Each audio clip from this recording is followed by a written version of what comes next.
Bienvenidos, querida audiencia de Evangelium, el canal que te sumerge en la luz de la fe. En nuestra sesión anterior hablamos de cómo se escribió la Biblia y de la importancia de conocer los géneros literarios y el contexto del autor sagrado para poder entender su mensaje. Hoy, a través de la palabra de Dios, descubriremos cuál es el plan de Dios para el ser humano. Vale la pena detenernos para explicar un poco sobre el origen del hombre que ha causado tanta curiosidad por años. Gracias al avance de la ciencia, específicamente de la antropología filosófica, de la etnología, la genética, entre otras, podemos esclarecer un poco más cómo surgió la raza humana. Me es importante aclarar que la ciencia es fruto de la inteligencia que Dios nos ha dado y está en la búsqueda de la verdad. Por lo tanto, no está en contra de la religión, sino es el medio para descubrir la grandeza y la sabiduría de Dios. El padre jesuita Carlos Valverde, en el libro Iniciación a la Antropología Filosófica del Instituto Internacional de Teología a Distancia, haciendo referencia al tema, nos dice: la teoría del Big Bang es la más aceptada hoy en día para explicar la formación del universo y fue propuesta inicialmente por Georges Lemaitre, físico y sacerdote católico.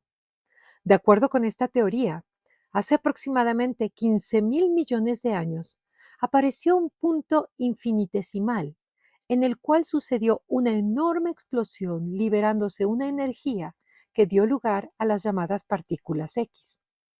A partir de esa explosión comienza la formación del cosmos. La materia se fue extendiendo y expandiendo, dando lugar a las galaxias. 10.000 millones de años después, se formó la Tierra girando alrededor del Sol.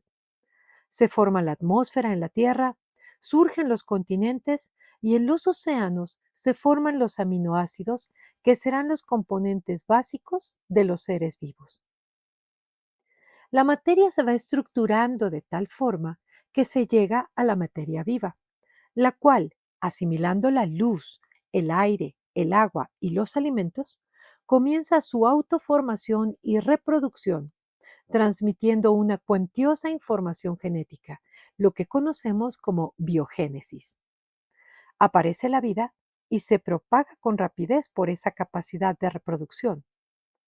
Por la mutación de cromosomas y por adaptación al medio, van surgiendo infinidad de especies vegetales y animales. Primero los peces, después logran salir del agua y respirar fuera de ella y surgen los anfibios. Más tarde se forman los reptiles que viven sobre la tierra, algunos de ellos progenitores de los mamíferos. De esta época son los dinosaurios que dominaron la Tierra durante 140 millones de años y que desaparecieron por un meteorito que cayó en el Golfo de México. Hace 150 millones de años surgen las aves como mutación de los reptiles, y hacia el periodo terciario de la era primitiva aparecen los primates, los primeros que anuncian la futura aparición del hombre. Tiempo después aparecen primates más complejos, llamados simios, los que 15 millones de años después logran la marcha bípeda, con la cual quedan libres las patas delanteras para utilizarlas como manos aprensoras y útiles. Se calcula que entre 5 millones y 1 millón de años aparece en África el más probable antecesor del hombre, el Australopithecus. Los antropólogos a partir de entonces comienzan a designar con el sustantivo Homo, esto es, hombre, a tres especies: Homo habilis, Homo erectus y Homo sapiens. Menciona el autor que este último es la especie a la que pertenece el hombre actual. Se deduce que tenía inteligencia, es decir, la facultad de conocer lo real, pero carecían de razón, que el mismo autor define como la inteligencia desarrollada para pensar abstractamente.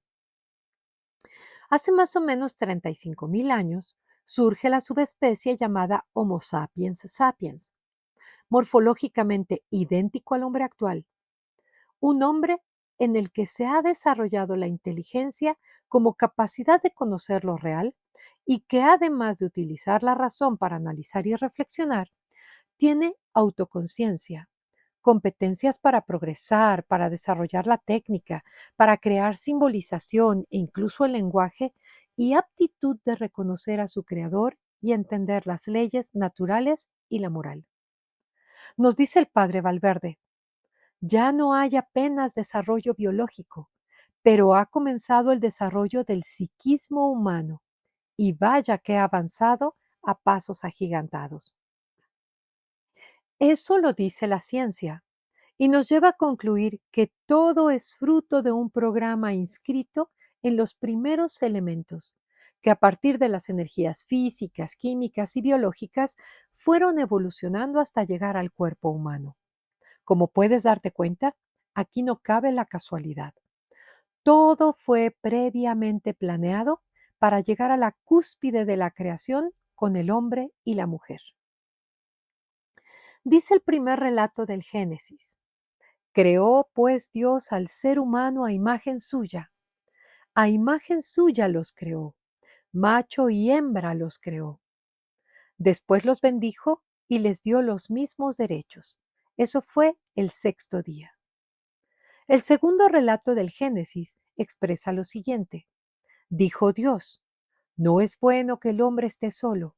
Voy a hacerle una ayuda adecuada. Lo hizo caer en un profundo sueño, le quitó una de las costillas y formó una mujer. Entonces éste exclamó, hueso de mis huesos y carne de mi carne. Esta será llamada Isha porque del Ish ha sido tomada. Después se tradujo como varón y varona y hoy en día hombre y mujer. El hombre y la mujer ocupan un lugar único en la creación porque están hechos a imagen y semejanza de Dios. Esto no significa que Dios tenga un cuerpo humano como nosotros, sino que nos dio los mismos atributos que Él tiene: inteligencia, voluntad y libertad. Por lo mismo, somos las únicas criaturas capaces de conocer y amar a nuestro Creador. Y somos las únicas criaturas llamadas a vivir con Él la salud, la felicidad, la justicia y la paz eternas. Para este fin hemos sido creados, y esta es la razón fundamental de nuestra dignidad. La dignidad de persona significa que no somos algo, sino alguien. Somos alguien que piensa, que puede hacer una introspección para conocerse a sí mismo, para revisar nuestras decisiones y, en su caso, rectificar. Podemos donarnos libremente a los demás y entrar en comunión con ellos. Somos aquellos con quienes Dios ha querido compartir las maravillas que creó y con quien quiere convivir y comunicarse. Vale la pena detenernos un momento, analizar cuál es el plan de Dios para la mujer, pues este pasaje bíblico en el que se habla de una ayuda adecuada ha causado gran controversia. En primer lugar, te pediría que así como debemos leer desde el contexto del autor sagrado, también hay que tomar en cuenta al autor intelectual de toda la Biblia, que es Dios. Si Dios es amor, ¿por qué pondría a una de sus criaturas más amadas al servicio y bajo el dominio del otro? Para poder explicarlo, utilizaré las palabras que Margaret Mosco escribió en su artículo Una ayuda adecuada e idónea. En hebreo, la palabra utilizada en Génesis 2:18 y 20 es Eser. Y esta misma palabra se menciona 21 veces en el Antiguo Testamento, 2 veces refiriéndose a Eva, 3 veces señalando a las naciones que proveyeron asistencia militar al pueblo de Israel, y las otras 16 veces fue utilizada para referirse a Dios como alguien que ayuda, asiste o rescata. Cada vez que se menciona, se refiere a una ayuda vital, fuerte, poderosa y de rescate.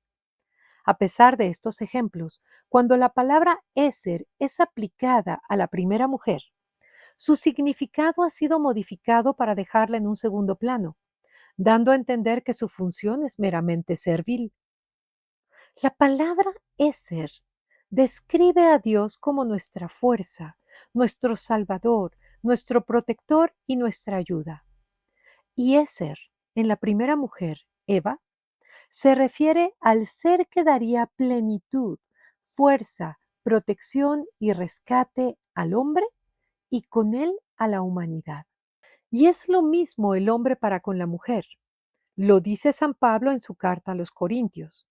Por lo que al Señor respecta, ni la mujer puede entenderse sin el varón, ni éste sin la mujer. Pues si la mujer procede del varón, éste a su vez nace mediante la mujer, y todo proviene de Dios. Y entonces, ¿qué es lo que Dios espera tanto del hombre como de la mujer? Dice Jesús en el Evangelio de San Mateo, ustedes son la luz del mundo. No se puede ocultar una ciudad situada en la cima de una montaña, y no se enciende una lámpara para meterla debajo de un cajón, sino que se le pone sobre el candelero para que ilumine a todos los que están en la casa. Así debe brillar ante los ojos de los hombres la luz que hay en ustedes, a fin de que ellos vean sus buenas obras y glorifiquen al Padre que está en el cielo. Estamos llamados a ser luz. ¿Y eso qué significa? Las mismas escrituras lo clarifican. Dijo el profeta Isaías, esto dice el Señor, parte tu pan con el hambriento, hospeda a los pobres sin techo, cubre a quien ves desnudo y no te desentiendas de los tuyos. Entonces surgirá tu luz como la aurora, enseguida se curarán tus heridas, ante ti marchará la justicia, detrás de ti la gloria del Señor. Entonces clamarás al Señor y te responderá, pedirás ayuda y te dirá, aquí estoy. Cuando alejes de ti la opresión, el dedo acusador y la calumnia, cuando ofrezcas al hambriento de lo tuyo y sacies el alma afligida, brillará tu luz en las tinieblas y tu obscuridad como el mediodía. La pregunta sería, ¿de qué manera tu mujer o tu hombre ha sido Éser, es decir, una fuerza vital o valiosa? ¿De qué manera ha sido luz en tu familia, en la iglesia, en tu trabajo y en tu comunidad? Y algunos se preguntarán, ¿y de qué me sirve iluminar la vida de otros? Yo te diría, la generosidad es una virtud que va colmando tu ser de plenitud y felicidad. ¿Crees que los otros serían felices y tú no? Es todo lo contrario. La vida se ve y se vive diferente cuando haces el bien. Te reto a que hagas la prueba. El hombre y la mujer están hechos el uno para el otro, al mismo nivel, para que puedan ayudarse mutuamente y se complementen en cuanto a masculino y femenino. En el matrimonio, Dios los une para que puedan transmitir a sus descendientes la vida humana, cooperando así de una manera única con el Creador. La definición de matrimonio la da Dios como la unión de un hombre con una mujer. Por eso no se puede modificar. Hoy enfrentamos discusiones tratando de llamar matrimonio a cualquier otra unión, pero Dios lo instituyó desde el principio y no lo podemos cambiar. El ser humano fue creado bueno, en armonía consigo mismo y con toda la creación, cercano, amigo de su Creador. Y mientras mantuviera esa intimidad con Dios, no debía morir ni sufrir. Pero nos dio libertad y un mal uso de esta nos tiene en donde estamos. La verdadera libertad es poder elegir el bien. No es hacer lo que yo quiera cuando quiera sin pensar en los demás. Siendo Dios el sumo bien, te da libertad para buscar el bien y la verdad. Y eso quiere decir que jamás seremos marionetas de Dios. Él respeta nuestras decisiones y nos permite vivir las consecuencias que ellas conllevan. El problema que el mundo ha enfrentado desde la existencia del ser humano es que se ha olvidado de que su papel primordial en la creación es el de iluminar la vida de los demás. Se ha ido alejando de su creador, rompiendo la armonía con él, consigo mismo y con los demás. En el plan de Dios, El hombre y la mujer están llamados a someter la tierra como administradores, como representantes de ese Dios que ama todo lo que existe, porque lo creó para que lo disfrutemos y lo compartamos. Ese dominio del hombre era incluso sobre sí mismo, sobre los placeres de los sentidos, el hambre del tener y del poder. No había nada que lo esclavizara y lo comprometiera para dejar de hacer el bien. Pero a medida que el ser humano, hombre o mujer, se alejan de Dios, reina en su corazón el yo en lugar del nosotros. No les importa la comunidad, solo el bienestar y la comodidad personal que los lleva a un vacío muy difícil de llenar. El plan de Dios es que todos regresemos a esa armonía y felicidad eternas que pensó para nosotros y que hemos ido perdiendo. ¿Y cómo lo podemos lograr? Buscando entrar en comunión con Él, actuar y vivir como sus hijos muy amados. Eso es lo que llamamos el reino de Dios en la tierra. Dice la Madre María Gloria Borovio, cada persona tiene rasgos del reino de Dios dentro de sí misma. Su inteligencia, su capacidad de amar, el buscar hacer el bien para contribuir a un mundo mejor, tu empatía hacia los demás. En una frase, todo lo bueno y hermoso que tenemos y hacemos es un reflejo de Dios. De igual manera, en cada cultura existen rasgos del reino de Dios. Cuando busca el bien común, el respeto a los derechos inherentes al ser humano, como es el derecho a la vida, a una familia, a un hogar digno, derecho a la educación y a la salud, en una idea, todo aquello que permite la plenitud y el desarrollo de cada persona es un rasgo del reino en la cultura de cada lugar. En estas últimas décadas nos han querido convencer de que la naturaleza del hombre ha cambiado. Se habla de un hombre moderno que no puede acercarse a Dios ni tener fe como era antes. Pareciera que la modernidad lo aleja de su creador. Pero la realidad de las cosas la explica Dietrich von Hildebrand, filósofo y teólogo alemán, cuando escribió: ciertamente la vida exterior ha cambiado mucho, pero el hombre mismo no ha cambiado. Los principios de su felicidad son los mismos que han sido siempre: el amor, el matrimonio, esto es compartir su vida con la persona amada, la familia, la amistad, la belleza, la verdad y sobre todo la paz del alma, una buena conciencia.